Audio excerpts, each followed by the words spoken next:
رہے تھے۔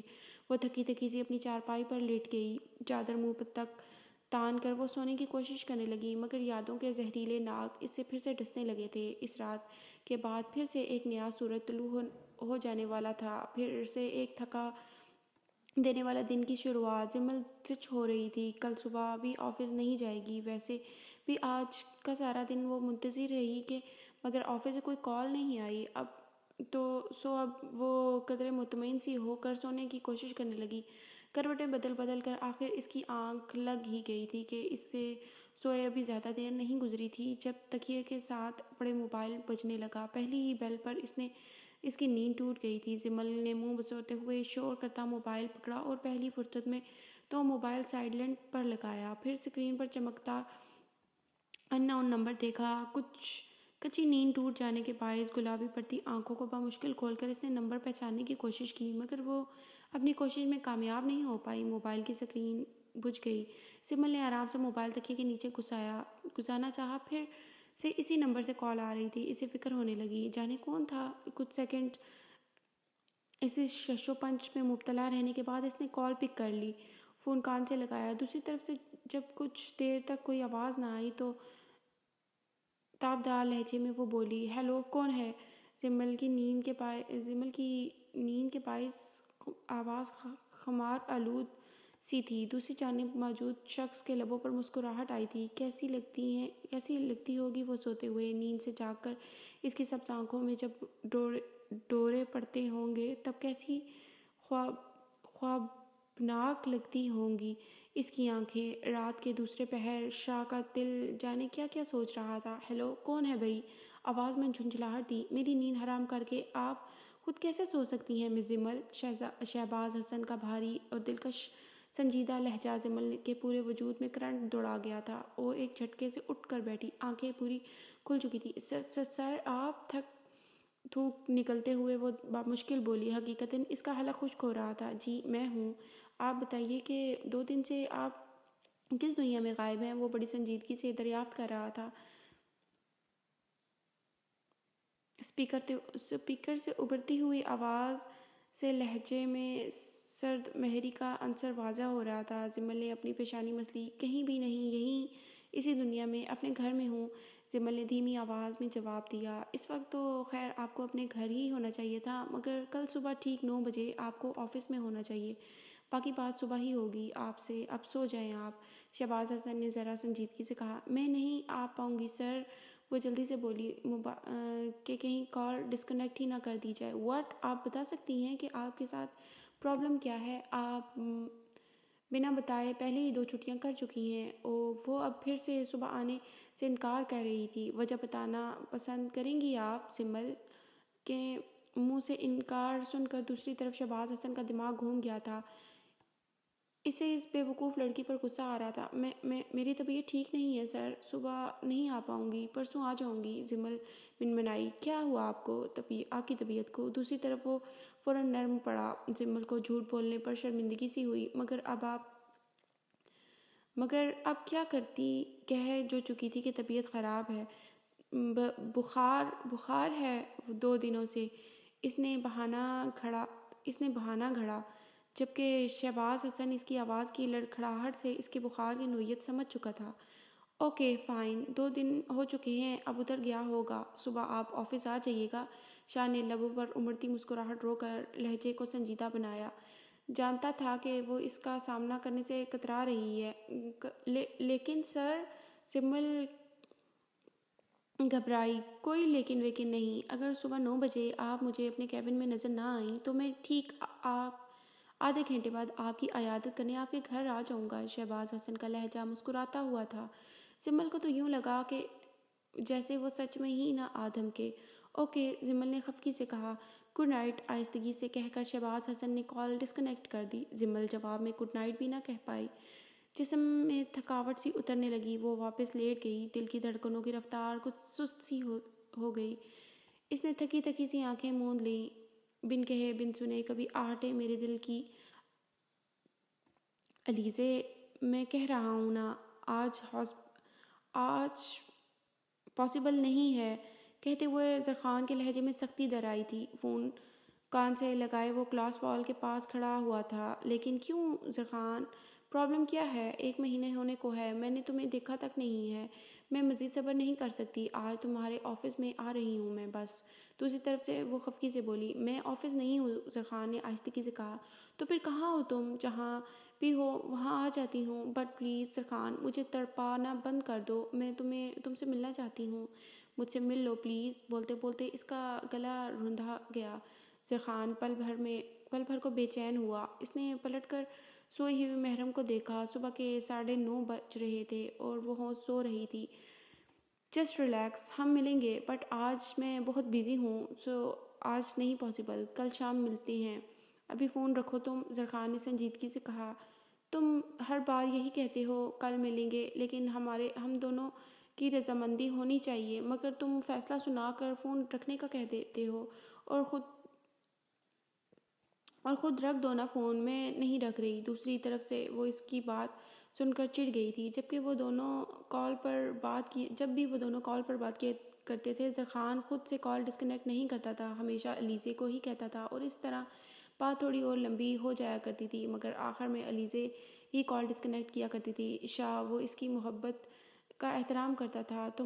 تمہیں پتہ ہے کہ میں ہمیشہ فیصلہ سنانے کا ہی عادی ہوں، اور تم میری عادتوں سے بخوبی واقف ہو، تو پھر شکوہ بنتا تو نہیں ہے؟ وہ محرم کے سوئے ہوئے بے خبر وجود کو دیکھتے ہوئے خلاف معمول نرمی سے کہہ رہا تھا، جبکہ علیزے اس کی آواز میں کھلی چاشنی کو محسوس کر کے سرشار سی ہو رہی تھی۔ اوکے فائن، کل کتنے بجے؟ وہ فوراً مان گئی۔ میں بتا دوں گا، بٹ ابھی فون رکھو پلیز، مجھے بہت امپورٹنٹ کام ہے، کہہ کر اس نے بنا اس کی بات سننے کال ڈسکنیکٹ کر دی تھی۔ اس نے پہلی بار اس کی کال خود ڈسکنیکٹ کی تھی، جس کا احساس زرخان کو تو نہیں ہوا تھا، مگر دوسری جانب علیزہ حیرت سے اپنے موبائل کی سکرین کو گھور رہی تھی، جبکہ موبائل بیڈ پر پھینکتے ہوئے وہ محرم کی طرف بڑھا۔ اس کے چہرے پہ بکھری براؤن بالوں کو اپنے ہاتھ کی انگلیوں سے پیچھے ہٹاتے ہوئے زرخان نے اسے ہولے سے پکارا، ہنی۔ اس کی ٹھنڈی انگلیوں کے لمس سے وہ ذرا کسمسائی۔ زرخان نے نرمی سے اپنی شہادت کی انگلی سے اس کی بند پلکوں کو چھوا۔ گھنگھیر پلکیں اس کی اس جسارت سے لرز اٹھی۔ زرخان کی شہد رنگ آنکھوں میں شوق اترنے لگا۔ محرم اٹھو، زرخان نے اس کے بال سہلائے۔ تبھی اس کے موبائل پر بیل ہوئی تھی۔ آواز اتنی تیز تو ضرور تھی کہ محرم کی نیند ٹوٹ گئی۔ زرخان نے ہاتھ بڑھا کر موبائل اٹھایا اور چمکتی سکرین کو دیکھا۔ علیزے کی کال تھی۔ زرخان کی پیشانی پر بل پڑے، مونچھوں تلے دبے لب سختی سے پیوت ہوئے۔ اس نے کال پک کر لی۔ What's wrong? لہجے میں درشتگی تھی۔ نگاہیں محرم کے بکھرے سراپے پر تھیں، جبکہ اسے اپنے قریب بیٹھے دیکھ کر محرم سیدھی ہو کر بیٹھ چکی تھی۔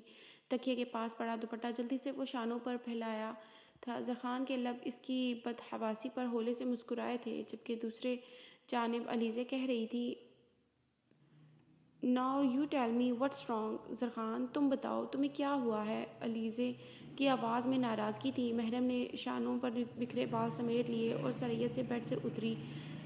میں نے کیا کیا ہے؟ کہتے ہوئے اس نے واش روم گھستے ہوئے محرم کی پشت کو دیکھا۔ تم خود سے پوچھو کہ تم نے کیا کیا ہے، کتنا عجیب بیہیو کر رہے ہو تم یار۔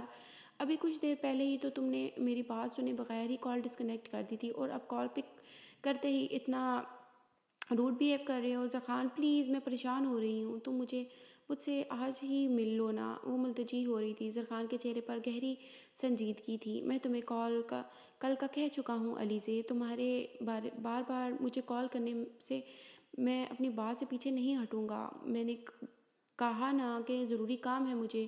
ایک لفظ پر زور دیتا ہوا وہ سخت بیزار ہو رہا تھا۔ لیکن زرخان، دوسری جانب وہ رونے لگی۔ علیزے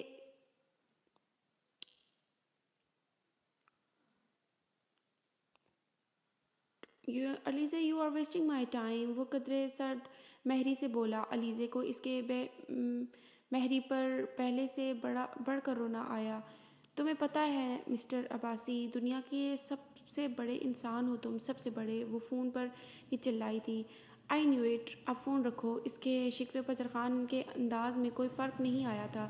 رکھ رہی ہوں، مگر اب تم سے کبھی بات نہیں کروں گی، غصے سے کہہ کر اس نے کال ڈسکنیکٹ کر دی۔ زرخان کی پیشانی پر تفکر کی لکیریں نمودار ہونے لگیں۔ علیزہ جعفری کبھی بھی اس کے لیے اہم نہیں رہی تھی۔ کالج میں ہی اس سے زرخان کی ملاقات ہوئی تھی اور وہ اپنی جی توڑ کوششوں سے پہلے اس کی بیسٹ فرینڈ بنی اور بننے میں کامیاب ہوئی تھی، اور پھر بہت جلد اس نے سب سے اپنا تعارف زرخان کی منگیتر کے طور پر کروانا شروع کر دیا تھا۔ زرخان عباسی نے بات کو سیریس تب لیا جب وہ اپنے لیے آنے والے پروپوزلز کو بھی ریجیکٹ کرنے لگی تھی، اور پھر بڑے آرام سے اسے آگاہ کرتی کہ اس نے فلاں کے پروپوزل کو بھی ریجیکٹ کر دیا۔ زرخان جس قدر بکھر چکا تھا، اس کے بعد وہ اپنی زندگی شروع کرنے کا تو کوئی ارادہ بھی نہیں رکھتا تھا۔ ایسے میں بخش اور علیزہ ہی تھے جنہوں نے اسے کسی صورت اسے اکیلا نہیں چھوڑا تھا۔ نتیجتاً وہ چند سالوں میں ہی علیزہ کا پروپوزل ایکسیپٹ کر چکا تھا۔ زرخان نے اس کا پروپوزل کیا ایکسیپٹ کیا، علیزہ تو جیسے زندگی کی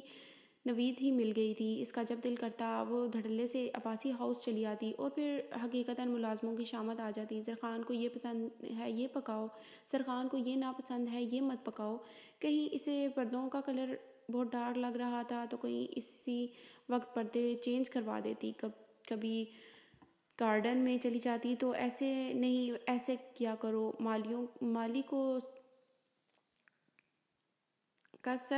کا سر کھا لیتی۔ گھر کا ایک ملازم علیزہ سے واقف تھا، حتیٰ کہ رات کے وقت گارڈن میں دندناتے بل ڈاگز بھی علیزہ سے واقف تھے، مگر ایک زرخان تھا جو اس سے واقف ہو کر بھی ناواقف تھا، جو اس سے اٹیچ ہو کر بھی جذباتی طور پر اس سے بہت دور تھا۔ علیزہ جیسی کانفیڈنس ماڈرن خوبصورت لڑکی جانے کیوں کبھی بھی اس کے دل تک رسائی حاصل نہ کر پائی تھی۔ جانے کیوں وہ ہمیشہ اپنے خول میں ہی بند رہا تھا۔ اسے خود ستائش کا شوق نہیں تھا، اسے کبھی یہ خواہش نہیں رہی کہ کوئی بھی لڑکی اسے چاہے، اس سے محبت کرے۔ لڑکیاں خود ہی اس پر مرتی تھیں، لیکن جب سے محرم اس کی زندگی میں آئی تھی، جانے کیوں اس کے دل میں یہ خواہش سر ابھارنے لگی تھی کہ وہ اس کی خوفزدہ آنکھوں میں اپنا عکس دیکھے، اس کے نازک لبوں سے اپنا نام سنے، اس کے دل کی دھڑکنیں بس زرخان کے نام کی ہی مالا جپیں۔ وہ دیکھنا چاہتا تھا، محسوس کرنا چاہتا تھا کہ جب محرم اسے چاہے گی تو وہ بھی محبت جیسے جذبات سے واقف ہو جائے گا یا نہیں۔ زرخان موبائل بیڈ پر پھینکتے ہوئے بیڈ پر ہی لیٹ گیا۔ ٹانگیں بیڈ سے نیچے لٹک رہی تھی۔ کمرے کی ویل ڈیکور چھت کو گھورتا ہوا وہ جانے کیا سوچ رہا تھا جب واش روم سے باہر آئی تھی، مگر وہ ہونس چھت پر نگاہیں ٹکائے یوں ہی لیٹا رہا۔ محرم نے تولیے میں لپٹے گیلے بال شانوں پر گرا لیے اور تولیے ایک طرف رکھ کر دوپٹہ ٹھیک سے شانوں پر پھیلا کر اس کی طرف آئی۔ محرم کے دل میں اس کا خوف اپنی جگہ، مگر اتنے دن ساتھ رہنے کا اثر یہ ضرور ہوا تھا کہ وہ اسے نوٹ کرنے لگی تھی۔ رات 8 بجتے ہی اس کا انتظار کرنا شروع کر دیتی تھی۔ وہ انجانے میں اس کی عادی ہوتی جا رہی تھی، اور جب وہ یوں بنا کسی ہلچل کے یکٹک چھت کو دیکھ رہا تھا تو محرم کو تشویش نے گھیر لیا۔ وہ چھوٹے چھوٹے قدم رکھتی اس کے سامنے آ کھڑی ہوئی، مگر تب بھی زرخان نے اس کی طرف نگاہ نہ کی تو وہ بول پڑی، آپ ٹھیک تو ہیں؟ اس کے لہجے میں اپنے لیے فکر مندی کا اثار محسوس کرتے ہوئے زرخان نے حیرت سے اس کی طرف دیکھا۔ اس کے گلاب چہرے پر پانی کے قطرے شبنم کی بوندوں کی طرح پھسل رہے تھے۔ گیلے بال شانوں پر بکھرے اس کے چاند چہرے کے گرد پہرا سا دے رہے تھے۔ زرخان کی نگاہیں ایک پل کو اس کے مہکتے سراپے پر ٹھہر سی گئیں۔ اگلے ہی پل اس نے ایک جھٹکے سے محرم کی کلائی پکڑ کر اسے اپنی طرف کھینچا۔ وہ زرخان سے اس حملے کی توقع بالکل نہیں رکھتی تھی اور سیدھا اس کے سینے پر جا گری۔ محرم کے گیلے بال اس کی وجیہہ چہرے کو ڈھانپ گئے۔ زرخان کی جلتی ہوئی آنکھوں نے اس کی زلفوں کی ٹھنڈک شدت سے محسوس کی تھی۔ رگ رگ میں ایک انجانا سا سکون اترنے لگا۔ محرم نے فوراً دور ہونے کی کوشش کی، مگر زرخان نے اس کی کمر کے گرد اپنے مضبوط بازوؤں کا ایک حالہ سا بنا لیا، جبکہ دوسرے ہاتھ سے اس نے محرم کے گیلے بال اپنے چہرے سے ہٹا کر اس کے کان کے پیچھے کیے۔ اس کی گرم انگلیوں کے لمس سے محرم نے گھبرا کر نظر اٹھا کر اس کی جانب دیکھا، جو اتنی قریب تھا کہ اس کی گرم سانسیں اپنے چہرے پر محسوس ہو رہی تھیں۔ زرخان کو ایک بار پھر اس کے اور اپنے مضبوط رشتے کی نوعیت کا احساس ہوا تھا، یہ غربت بہت محسوس ہونے لگی تھی۔ مجھ سے محبت کر لو محرم، زرخان کی آواز میں تھکاوٹ سی تھی، جبکہ زرخان کی بات پر وہ کچھ سمر سی گئی۔ رخسار دہکنے لگے۔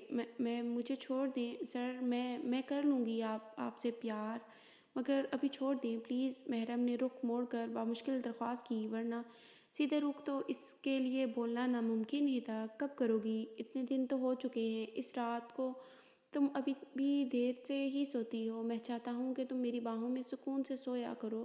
اس کا گلابی پڑتا رخسار سہلاتے ہوئے وہ نرمی سے بول رہا تھا، جبکہ محرم کی حالت، اس کی قربت، اس کی انگلیوں کے لمس اور بے باک گفتگو پر غیر ہو رہی تھی۔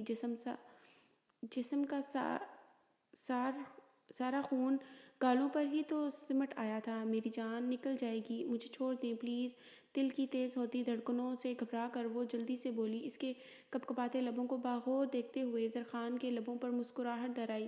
اس کی کمر کے گرد دوسرا بازو بھی مائل کرتے ہوئے اس نے کروٹ بدلی تھی اور احتیاط سے اسے بیڈ پر لٹا دیا، جبکہ محرم جو سختی سے آنکھیں میچ چکی تھی، اس کے دور ہونے پر وحشت زدہ آنکھیں کھول کر اس کی جانب دیکھا۔ تمہاری جان کے پیش نظر تم سے دور ہو گیا ہوں، مگر آئندہ چھوڑنے کی بات مت کرنا۔ میں اب تمہیں کبھی نہیں چھوڑوں گا ہنی، کبھی بھی نہیں۔ اس کی آنکھوں میں دیکھتے ہوئے وہ سنجیدگی سے کہہ رہا تھا۔ محرم سانس روکے یکٹک اس کے وجیہہ چہرے کو دیکھ رہی تھی، جبکہ اسے یوں اپنی جانب مسلسل دیکھتا پا کر زرخان کے لب پھر سے مسکرا اٹھے۔ اب اگر یوں ہی دیکھتی رہو گی تو پھر سے میں تمہارے قریب آ جاؤں گا، کہہ کر اس نے نچلا لب دانتوں میں دبایا۔ ایسا کرنے سے اس کے عنابی ہونٹوں سے نیچے براؤن شیو بڑی بھلی سی لگ رہی تھی۔ محرم کی ہارٹ بیٹ مس ہوئی تھی۔ اس نے گھبرا کر نظروں کا زاویہ بدل لیا۔ زرخان کی مسکراہٹ گہری ہو گئی، شاید وہ بھی اپنی دلکشی سے بخوبی واقف تھا۔ میں نیچے ڈائننگ ٹیبل پر تمہارا ویٹ کر رہا ہوں، 5 منٹ میں آ جاؤ شاباش۔ ناشتے کے بعد ہاسپٹل چلتے ہیں، نرمی سے کہہ کر وہ پلٹا اور کمرے سے نکلتا چلا گیا۔ محرم نے کب کا رکا ہوا سانس دوبارہ بحال کیا۔ دل کی دنیا تہہ بالا ہو چکی تھی۔ صبح جاگتے ہی اس نے آفس آ جانے کی فکر پڑ گئی تھی۔ دل بری طرح سے گھبرانے لگا۔ مچلتے دل کو سنبھالتے ہوئے وہ کچن میں آئی تھی اور ناشتہ کرنے کے بعد جلدی جلدی برتن دھونے لگی۔ برتن دھوتے ہوئے اس نے اپنے ہاتھ کی پشت پر شدید جلن کا احساس ہوا تھا۔ جمل نے فوراً نگاہ ہاتھ پر کی تھی اور اگلے ہی پل اس کی چیخ نکلتے نکلتے بچی تھی۔ کل رات ہاتھ کا جو حصہ جل گیا تھا اب وہاں سرے سے کھال ہی موجود نہیں تھی اور پانی پڑنے کی وجہ سے جلن اور اکڑاہٹ شدید ہو گئی تھی۔ جمل کی آنکھیں بھر آئیں۔ کیا مصیبت ہے؟ کسی قابل نہیں چھوڑا آپ نے مجھے؟ وہ تصور میں شہباز حسن سے مخاطب تھی۔ برتن وہیں چھوڑ کر وہ کچن سے باہر آئی اور صحن میں آ کر ہاتھ کا جائزہ لیا۔ جانے رات کے کس وقت نیند میں ہی ہاتھ مسلنے کی وجہ سے کھال اتر گئی تھی اور وہ اب پانی میں ہاتھ ڈال لینے کی وجہ سے مزید تکلیف محسوس کر رہی تھی۔ اسے خود پر شدید غصہ آ رہا تھا۔ دل چاہ رہا تھا کہ کہیں جا کے چھپ جائے جہاں نہ شہباز حسن ہو اور نہ ہی اس کی یاد۔ آنسو صاف کر کے وہ منہ بسورتے ہوئے اپنے اور سلمی اور جہان کے کمرے میں آ گئی، جہاں سلمی جہان بھی ابھی تک واہ گوشتی کے مزے لے رہی تھیں۔ فجر کی نماز کے بعد وہ اکثر سو جایا کرتی تھیں اور اگر جاگتی رہتیں تو پھر جمل کو بھی سونے نہیں دیتیں اور اسے بھی جگا دیتیں۔ اس سے نت نئے رشتوں کی باتیں بتاتی رہتیں۔ آفس جانے سے پہلے وہ خود ندا کو جگا دیا کرتی تھی تاکہ ندا اور سلمی جہان بھی ناشتہ کر کے فارغ ہو جائیں۔ آج بھی اس نے لباس تبدیل کر کے چادر سر پر جمائی اور گھڑی کو دیکھا جہاں 9:15 ہو رہے تھے۔ سلمی جہان کو سوتا چھوڑ کر وہ معمول کے مطابق ندا کے روم میں آئی تھی۔ ندا اٹھ جاؤ، میں جا رہی ہوں۔ اس کا کندھا ہلا کر جمل نے اونچی آواز میں کہا۔ زمی آپی، آج میری طبیعت ٹھیک نہیں ہے، آپ مت جائیں نا پلیز۔ ندا نے مندی آنکھیں کھول کر کہا۔ کیا ہوا طبیعت کو؟ جمل نے تشویش سے آگے بڑھ کر اس کی پیشانی کو چھو کر دیکھا۔ بخار تو نہیں ہے؟ بخار نہیں ہے، طبیعت کچھ بوجھل سی ہو رہی ہے۔ ندا اٹھ کر بیٹھو گی؟ جمل کو سمجھ نہ آئی۔ اب کیا کہہ رہی ہو ندا؟ میں پہلے ہی 2 چھٹیاں کر چکی ہوں ندا چندا، اگر آج میں آفس نہ گئی تو سر مجھے جاب سے نکال دیں گے۔ کہتے ہوئے جمل نے اس کے بال سہلائے۔ کہہ تو آپ ٹھیک رہی ہیں ندا، ہولے سے مسکرائی۔ میں کوشش کروں گی جلدی آ جاؤں، تم پریشان مت ہونا۔ جمل نے اس کا ہاتھ تھپتھپایا اور اٹھ کھڑی ہوئی۔ ندا نے اسبات میں سر ہلایا اور وہ تیزی سے چلتی ہوئی گھر سے باہر نکل آئی۔ ڈرائیور اپنی مخصوص جگہ پر موجود تھا۔ جمل نے سلام کر گاڑی میں جا بیٹھی۔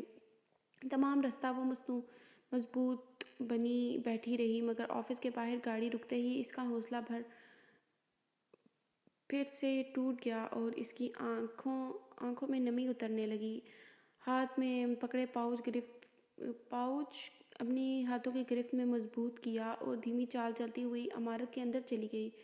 گڈ مارننگ جیسے جملے سنتے ہوئے وہ اپنے کیبن میں آ بیٹھی۔ اپنی سیٹ سنبھالتے ہوئے اس نے ونڈو آن کی تھی۔ وہ جانتی تھی کہ اسے کسی وقت بھی شہباز حسن کی طرف سے بلاوا آ سکتا ہے، اس لیے ایک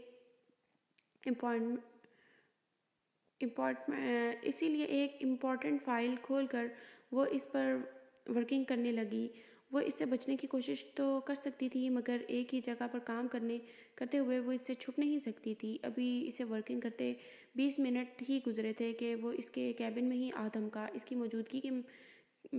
موجودگی محسوس کر کے جمل نے ایک پل کو پلکیں جھپکی تھی، پھر خود کو پرسکون کرتے ہوئے اس کی جانب نکاح کی۔ Good morning sir, what about your favour? اس کی مسکراہٹ کو نظر انداز کیے وہ گہری سنجیدگی سے اس کے چہرے پر بیماری کا کوئی اثر جانچنا چاہ رہا تھا۔ وہ بیمار رہی تھی تو کوئی اثر موجود بھی ہوتا۔ جمل نے اس کے پوچھنے کے انداز سے ہی سمجھ گئی کہ وہ غصے میں ہے۔ اٹس فائن، جمل نے نگاہ چراتے ہوئے کہا۔ شہباز حسن نے بغور اس کا نظر چرانا دیکھا۔ ایسے کب تک چلے گا مس جمل؟ جب آپ کا دل کرتا ہے آپ اپنی مرضی سے چھٹی کر لیتی ہیں، یہ میری کمپنی ہے۔ ایسی لاپرواہی میں خود بھی نہیں کرتا تو میرا کوئی امپلائی۔ اس کا لہجہ سخت تھا اور آواز اونچی۔ باقی کیبنز میں اپنا کام کرتے امپلائیز بھی متوجہ ہونے لگے۔ اس قدر بے عزتی پر جمل کی آنکھیں نم ہونے لگیں۔ I am so sorry sir, وہ بمشکل بولی۔ No sorry, no excuse. 2 دن آپ نے چھٹی کی ہے اور آج تک جب تک پچھلے دونوں دنوں کی ورکنگ کمپلیٹ نہیں ہو جاتی آپ گھر نہیں جائیں گی۔ اینڈ یہ لاسٹ وارننگ ہے جو میں آپ کو دے رہا ہوں۔ نیکسٹ ٹائم بنا بتائے اور بلا وجہ چھٹی کرنے کی صورت میں آپ گھر ہی رہیے گا، آفس آنے کی ضرورت نہیں ہے آپ کو۔ درشتگی سے وہ بولتا اپنے کیبن کی طرف واپس چلا گیا۔ اس کا یہ غصہ کافی مہینوں سے اس کی کسی امپلائی کو دیکھنے کو نہیں ملا تھا، جبکہ جمل تو شرمندگی سے زمین میں ہی گڑی جا رہی تھی۔ آنسو متواتر گالوں پر پھسل رہے تھے۔ اس کا نازک دل توڑ کر کرچی کرچی ہو چکا تھا، جبکہ شہباز اپنی بات کہہ کر وہاں بالکل رکا نہیں تھا۔ جمل ٹیبل پر سر رکھے بری طرح سے رو دی۔ محبت ہم نے کی ہے، خسارہ ہم ہی بھگتیں گے۔ کچھ دیر تک روتے روتے وہ سیدھی ہوئی تھی اور ٹشو سے چہرہ صاف کیا۔ کسی نے بھی اس کے پاس آ کر ہمدردی جتانے کی کوشش بھی نہیں کی تھی، کیونکہ شہباز حسن کی موجودگی میں جمل سے ہمدردی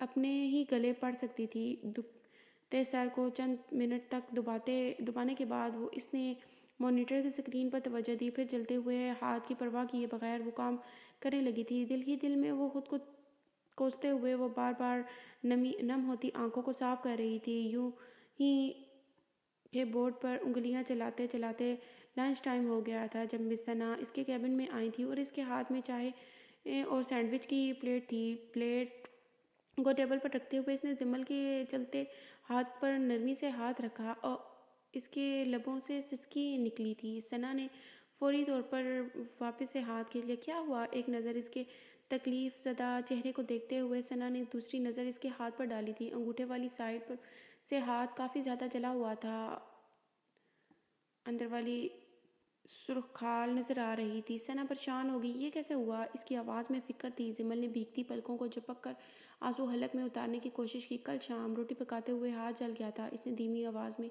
بولا، اور تم اس تھم سے صبح سے کام کر رہی ہو، اکڑاہٹ نہیں ہو رہی اس میں؟ پوچھتے ہوئے وہ تعصب سے اس کا جلا ہوا ہاتھ دیکھ رہی تھی۔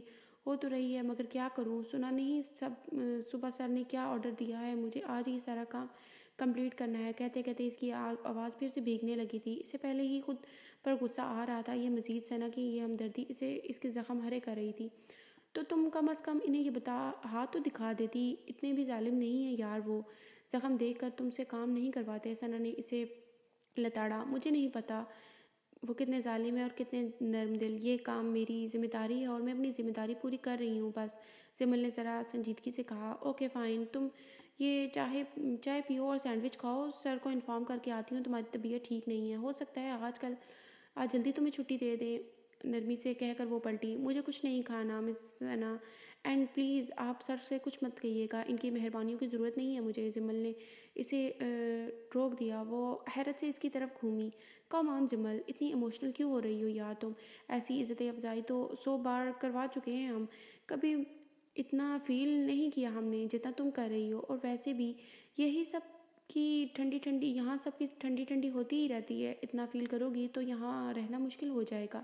Just relax. یہ چائے پیو تم اور میں آتی ہوں. اس کا کندھا تھپتھپا کر وہ چلی گئی. جمل نے ایک نظر بھاپ اڑاتی چائے کو دیکھا, پھر دکھتے سر کے پیش نظر چائے کا کپ لبوں سے لگا لیا. چائے کے گھونٹ بھرتے ہوئے وہ پھر سے مانیٹر کی اسکرین کی طرف متوجہ ہوئی تھی. اس کے چائے ختم کرنے سے پہلے ہی ثنا واپس آدم کی. جاؤ بھائی, سر کو خوب ہی سمجھا کر آئی ہوں, تمہیں بلا رہے ہیں, جلدی سے چلی جاؤ. ثنا نے مسکراتے ہوئے کہا. مگر میں نے آپ کو منع کیا تھا. جمل پریشان ہو گئی. ہاں مگر میں پیدائشی ڈھیٹ ہوں, ہمیشہ اپنی ہی مرضی کرتی ہوں. تو تم جاؤ. شاباش. ڈٹھائی سے ہنستے ہوئے اس نے اپنی خوبی بیان کی. جمل کے لبوں پر بھی مسکراہٹ در آئی.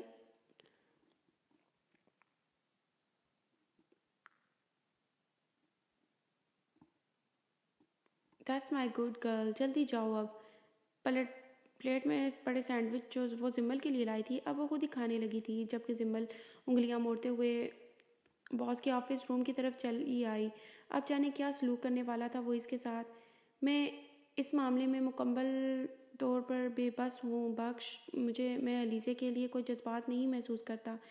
یہ میرا کیا قصور ہے اس میں؟ زرخان نے گاڑی ڈرائیو کرتے دربخش کی طرف دیکھتے ہوئے سنجیدگی سے کہا. مجھے ایسا کیوں لگ رہا ہے کہ آپ سچائی سے بھاگ رہے ہیں سائیں. داد بخش نے سنجیدگی کا مظاہرہ کیا. اور وہ سچ کیا ہے؟ زرخان نے تیوری چڑھائی. جب آپ سننا ہی نہیں چاہتے تو میں کیا بتاؤں؟ داد بخش نے خفگی سے کہا. یار بخش, اب تم یوں بیویوں کی طرح منہ نہ بناؤ. زرخان نے خلاف معمول غیر سنجیدگی سے کہا. داد بخش نے حیرت سے اس کی طرف رخ موڑ کر دیکھا. کیا یہ تبدیلی محرم کی وجہ سے آئی تھی؟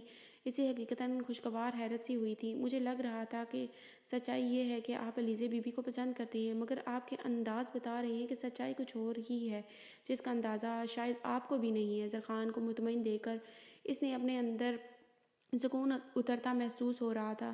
گزرے 16 سالوں میں وہ پہلی بار بخش کو بدلا سا لگا. اور وہ کون سی سچائی ہے جس کا اندازہ مجھے بھی نہیں ہے؟ وہ نرمی سے پوچھ رہا تھا. آنکھیں مسکراتی ہوئی لگ رہی تھیں. آپ محرم بی بی کو چاہنے لگے ہیں شاید. بخش نے تاک کر نشانہ لگایا. زرخان کی آنکھوں میں چمک بڑی تھی, لب ہولے سے مسکرائے تھے. دوسری جانب بخش کا شک یقین میں بدل چکا تھا. تم غلط سمجھ رہے ہو بخش. زرخان نے آرام سے سیٹ کی پشت سے ٹیک لگائی. میں اسے چاہتا نہیں ہوں, لیکن یہ ضرور چاہتا ہوں کہ وہ مجھے چاہے, وہ مجھے سوچے, مجھے یاد کرے, میرے نام کی مالا جپے. میں اس کی دھڑکنوں میں اپنا نام سننا چاہتا ہوں بخش. وہ اتنی بے زر اور معصوم سے لگا تھا. سوچتا ہوں کہ جب وہ مجھے چاہے گی تو کیسا ہوگا وہ لمحہ. میں بس اس کی چاہت چاہتا ہوں, اس کی توجہ چاہتا ہوں, اس کی محبت چاہتا ہوں. آنکھیں بند کیے وہ مسرور سا کہہ رہا تھا, جسے اسے یقین ہو کہ جیسے وہ چاہتا ہے ویسا ہی ہو جائے گا. بخش کو شدت سے علیزے کی بد نصیبی کا احساس ہوا تھا. وہ بیچاری جو کام 8 سالوں میں اپنی محبت اور توجہ سے نہیں کر پائی تھی, وہی کام محرم افندی ایک مہینے سے بھی کم عرصے میں اپنی لاپرواہیوں سے کر چکی تھی. وہ زرخان عباسی کے دل میں جذبات کی ٹھنڈی آگ لگا چکی تھی, انجانے میں ہی صحیح, مگر اس کے دل میں اپنی خواہش جگا چکی تھی. اور وہ بے خبر اعتراف بھی کر رہا تھا. تو کس انداز میں؟ داد بخش نے گاڑی کی سپیڈ ہلکی کر دی. علیزے بی بی کو کیا جواب دیں گے اب آپ؟ پچھلے 8 سالوں سے چاہتی آ رہی ہیں وہ آپ کو سائیں, مگر میں نے آپ کو کبھی ان کی محبت پر یوں مسرور نہیں دیکھا. ایسی کیا خاص بات ہے محرم بی بی میں؟ وہ دھیمے لہجے میں پوچھ رہا تھا. زرخان سیدھا ہوا اور نگاہیں سامنے سڑک پر جمائیں. اس سے زیادہ کیا خاصیت ہوگی کہ محرم میری بیوی ہے. زرخان کے لہجے میں اشتعال بول رہا تھا. داد بخش کو حقیقتاً علیزے کے لیے افسوس ہوا. سائیں آپ نے علیزہ بی بی سے وعدہ کیا تھا۔ داد بخش نے ہمیشہ کی کہی گئی بات دہرائی۔ اور محرم سے میں نے نکاح کیا ہے بخش۔ زرخان نے نکاح پر زور دیا۔ آپ آج علیزہ بی بی سے ملنے والے ہیں، کیا کریں گے؟ کیا کہیں گے ان سے؟ کیا آپ انہیں سچ بتانے کی ہمت رکھتے ہیں؟ داد بخش کے پاس ایک کے بعد ایک اور سوال تیار تھا۔ تمہیں کیا لگتا ہے؟ ایک آئی برو اچکا کر زرخان نے پوچھا۔ آپ کے حالات بتا رہے ہیں کہ انہیں سچ بتانے سے بالکل گریز نہیں کریں گے، داد بخش نے افسردگی سے کہا۔ بالکل ٹھیک سمجھا تم نے۔ میں اسے سچ چھپانا نہیں چاہتا، مگر وہ سچ سننے کی ہمت نہیں رکھتی، اس لیے فی الوقت میں اسے اس کے بارے میں کچھ بھی نہیں بتاؤں گا۔ زرخان نے داد بخش کو اپنا ارادہ بتا دیا تھا۔ یعنی اب آپ علیزہ بی بی سے شادی نہیں کریں گے؟ داد بخش کو رہ رہ کر علیزہ کا دکھ کھائے جا رہا تھا، مگر جسے فکر ہونی چاہیے تھی وہ تو پرسکون بیٹھا تھا۔ میں پہلے ہی بھی علیزہ سے شادی صرف اپنا وعدہ نبھانے کے لیے کرنا چاہ رہا تھا بخش۔ میں تمہیں بتا چکا ہوں کہ مجھے اس میں کوئی دلچسپی نہیں ہے، اور شاید میں اب بھی اس سے شادی کر لیتا، مگر علیزہ محرم کو ایکسیپٹ نہیں کرے گی، اور میں محرم کے لیے کسی قسم کی تکلیف نہیں چاہتا۔ زرخان نے ٹھہر ٹھہر کر جواب دیا۔ اس کی ہر بات میں محرم کا ذکر شامل تھا۔ اگر ایک طرف داد بخش کو زرخان کے لیے خوشی ہوئی تھی تو دوسری طرف علیزہ کے لیے افسوس بھی ہو رہا تھا، مگر جو بھی تھا علیزہ کے اس کے لیے زرخان آبازی سے بڑھ کر نہیں تھی۔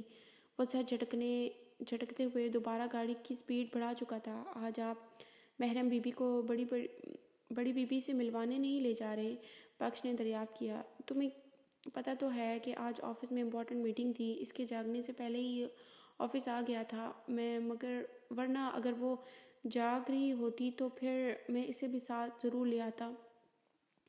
زرخان ہولے سے ہنسا۔ تو پھر اب بڑی بی بی سے کیا کہیں گے؟ بخش بھی مسکرایا تھا۔ سامنے ہاسپٹل کا گیٹ نظر آ رہا تھا۔ کہہ دوں گا کہ محترمہ سو رہی تھی، زرخان نے سنجیدگی سے کہا۔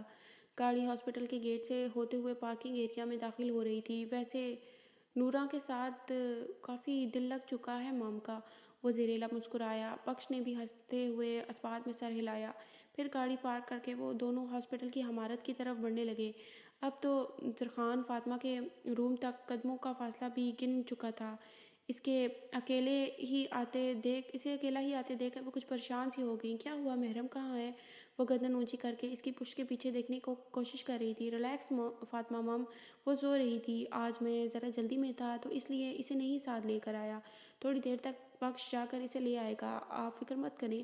زرخان نے انہیں واپس لٹا دیا۔ اس کی بات سن کر وہ کچھ مطمئن سی ہو گئی، مگر آنکھوں میں جلتی جوت بجھ سی گئی تھی۔ یعنی میرا آنا کافی نہیں ہے آپ کے لیے؟ زرخان نے مصنوعی خفگی سے جتائی۔ وہ ہولے سے ہنس پڑی۔ نہیں، دراصل تمہارا محرم کے بغیر آنا کافی نہیں ہے۔ جب تم دونوں ساتھ آتے ہو تو اسے تمہارے ساتھ دیکھ کر مجھے خوشی ہوتی ہے، انہوں نے آہستگی سے کہا۔ یعنی اگر اب وہ آئے گی تو بھی آپ کو خوشی نہیں ہوگی؟ اس نے مزاحانہ پوچھا۔ بالکل، اس لیے اب اسے گھر ہی رہنے دو، میں فون پر بات کر لوں گی اس سے، انہوں نے نرمی سے کہا۔ داد بخش کو ان کی باتیں حیرت میں مبتلا کر رہی تھی، جبکہ زرخان سر جھکائے ان سے پچھلی رات کی تفصیل سن رہا تھا۔ پھر نورا ملازمہ کو روزانہ کی دی گئی ہدایات دے کر پھر سے داد بخش کے ہمراہ وہاں سے نکل آیا۔ گاڑی میں بیٹھتے ہوئے اس نے بخش کو ریسٹورنٹ کی طرف گاڑی موڑنے کو کہا جہاں علیزہ اس کی منتظر تھی۔ اس کی پرسوچ نگاہیں چلتی سڑک پر مرکوز تھیں۔ میں آئی کم ان سر؟ ہمیشہ جیسا مؤدبانہ انداز میں وہ دھیمی آواز میں صوفے پر بیٹھے شہباز حسن نے نگاہ اٹھا کر اس کی جانب دیکھا۔ یس، اس نے نرمی سے کہا۔ وہ چھوٹے چھوٹے قدم اٹھاتے سے ذرا فاصلے پر جا کھڑی ہوئی۔ آپ نے بلایا سر؟ زمل کا لہجہ بھیگا ہوا تھا۔ شہباز حسن نے بغور اس کے جھکے سر کی طرف دیکھا۔ مس ثنا بتا رہی تھی کہ آپ کے ہاتھ میں کوئی سیریس چوٹ آئی ہے شاید، جس کی وجہ سے آپ کو ٹائپنگ میں پرابلم ہو رہی ہے۔ زمل از شی رائٹ؟ شاہ نے سنجیدگی سے پوچھا۔ نگاہیں ہاتھ پر لگی اس کی چوٹ کو ڈھونڈنے میں تھیں جس کے بارے میں ثنا بتا رہی تھی۔ مجھے ٹائپنگ میں کوئی پرابلم نہیں ہو رہی سر، اور رہی بات چوٹ کی تو یہ میرا پرسنل میٹر ہے، اٹس ناٹ یور پرابلم۔ آپ کو آپ کا کام کمپلیٹ ملے گا، اس بارے میں آپ کو فکر مند ہونے کی کوئی ضرورت نہیں ہے۔ کام کمپلیٹ کر کے جاؤں گی میں آج وہ آج ذرا برفیلے لہجے میں بولتی صبح کی بے عزتی کا بدلہ لے رہی تھی۔ شہباز حسن کو اس کے لہجے سے اپنی کی گئی زیادتی کا احساس ہوا۔ پینٹ کی پاکٹس میں ہاتھ پھنساتے ہوئے وہ کھڑا ہو گیا۔ زمل 2 قدم پیچھے ہوئی۔ میں نے آپ کو یہاں آپ کی چوٹ سے متعلق پوچھنے کے لیے بلایا ہے مس زمل۔ کام کی بات تو صبح ہو چکی تھی، شہباز حسن نے نرمی سے کہا، جبکہ اس کے میٹھے لب و لہجے پر زمل نے تڑپ کر اس کی طرف دیکھا۔ اور میں بھی کہہ چکی ہوں کہ میری چوٹ آپ کا سر درد نہیں ہے۔ وہ ذرا سنجیدگی سے بولی، نہ چاہتے ہوئے بھی ایک آنسو اس کے رخسار پر پھسل گیا تھا، جیسے اس نے بے دردی سے صاف کر لیا۔ شہباز حسن کا ملال بڑھنے لگا۔ میں ڈسٹرب تھا miss Zimal. I am extremely sorry for that, Shah نے ہولے سے کہا۔ زمل نے ایک شکوہ کو نگاہ اس پر ڈالی۔ اور میں اس وقت ڈسٹرب ہوں سر، اس لیے آپ کی سوری بے فائدہ ہے، زمل نے سنجیدگی سے کہا۔ وہ جانے کے لیے پلٹی۔ زمل پلیز، شہباز حسن نے اس کا ہاتھ تھام لیا، اور ہاتھ تھامنا ہی قیامت برپا کر گیا تھا۔ سلگتی نظروں سے اس کی جانب دیکھتی وہ پلٹ پڑی۔ Please please for what? میں بتا چکی تھی کہ میری طبیعت خراب ہے، پھر بھی آپ کے کہنے پر میں آفس آ گئی تھی۔ آپ نے کیا کیا؟ سب کے سامنے ذلیل کر دیا مجھے۔ کیا ذلیل کرنے کے لیے ہی بلایا تھا مجھے؟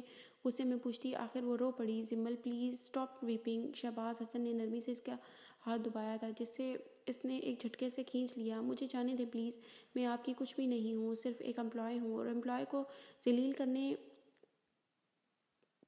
کر کے ان سے معافی نہیں مانگی جاتی، بلکہ معافی تو مجھے مانگنی چاہیے کہ میں نے آپ سے شکوہ کیا۔ چلیے جی، آج کی ہماری ایپیسوڈ یہیں تک تھی۔ ملیں گے کل